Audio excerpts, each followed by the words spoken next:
The Democratic Party is attempting to kick us off the ballot in 2 states, Georgia and Pennsylvania. Democrats have spent millions of dollars to kick progressive third-party candidates off of the ballot in key states. The Green Party, the Claudia Karina Campaign, Cornell West Campaign, and RFK Jr. all have faced challenges. We realized immediately we have to start looking into who filed this challenge. The lawyer for the Georgia challenge was the legal counsel for the Georgia Democratic Party. And so what we learned in Pennsylvania is that there were 2 lawsuits against us. One of them was very clearly financed by a super PAC, Clear Choice.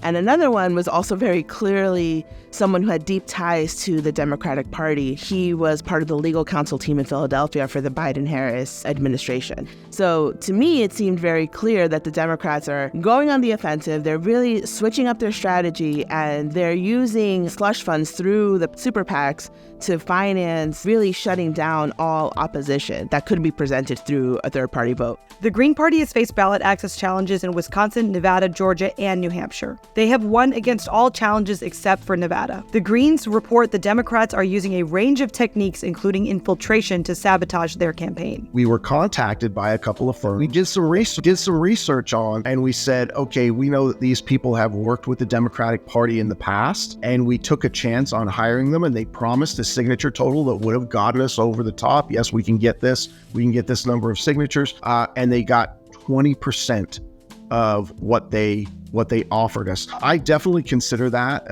an infiltration. We hired people to do a job. Yes, they were associated with the Democratic Party. No, we didn't really have much of an option at that point because there wasn't anyone else available. But in the end, they turned around. They basically screwed us over. I'm fully convinced, not that they would ever admit it, but I'm fully convinced that was all by design. The Democrats have also targeted funding streams for the Green Party to obstruct ballot access. I think what people really need to understand is that beyond this idea of them trying to kick us off the ballot, they're really trying to burn through our resources. We're a grassroots campaign. Our donors are, giving $10 and $15 out of their hard-earned paychecks. The thing that happened with matching funds, where we applied for and should have been approved for $270,000 odd in matching funds, which is something that is the only real remnant that we have of actual publicly funded elections in this country. And they tried to deny us. It was the Treasury Department that made that decision. That is a politicized department. Janet Yellen is a Democrat, and she's head of the Treasury Department. And they kept that funding away from us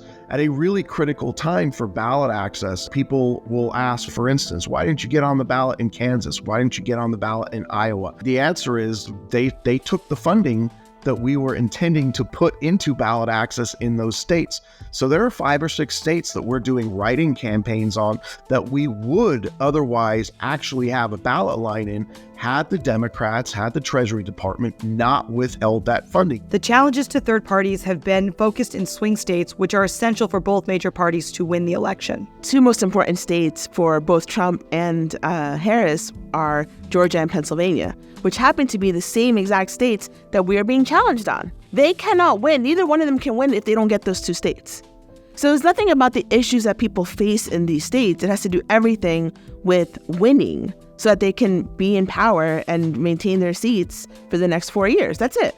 After Biden's meltdown of a debate in late June, it seemed like the Democratic Party was really scrambling. So for us as third parties, we were seeing major interest in our campaign. A lot of interest on social media, a lot of interest through small donations. They don't have any solutions right now. And so they view third parties, and I think in particular, the Vote Socialist campaign, as a threat. The Claudia Karina Campaign is still fighting the courts in Pennsylvania and has filed an application for reconsideration to appeal the decision of the court. The oral arguments to remain on the ballot in Georgia for both the Cornell West Campaign and the Claudia and Karina Campaign are taking place on September 24th. RFK Jr.'s campaign has stopped the process of fighting the ballot access challenges. He is currently suing to be removed from the ballot in North Carolina. Why do we not see the Green Party in more places? Well, the Democrats prevent us.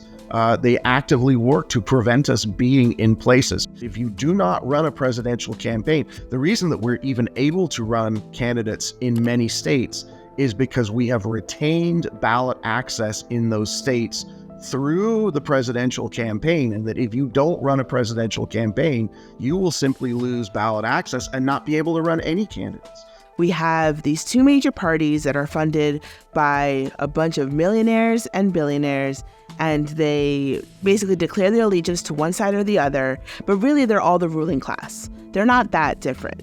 And they work, in a way, it sounds like in tandem, honestly, with the way that these legal challenges have been going. They've been working in tandem to suppress and keep third parties off the ballot. It's sheer hypocrisy for them to say that this is about saving democracy. What kind of democracy allows money to reign and make choices? Meanwhile, we're over here like fighting for our lives with the scraps that we get.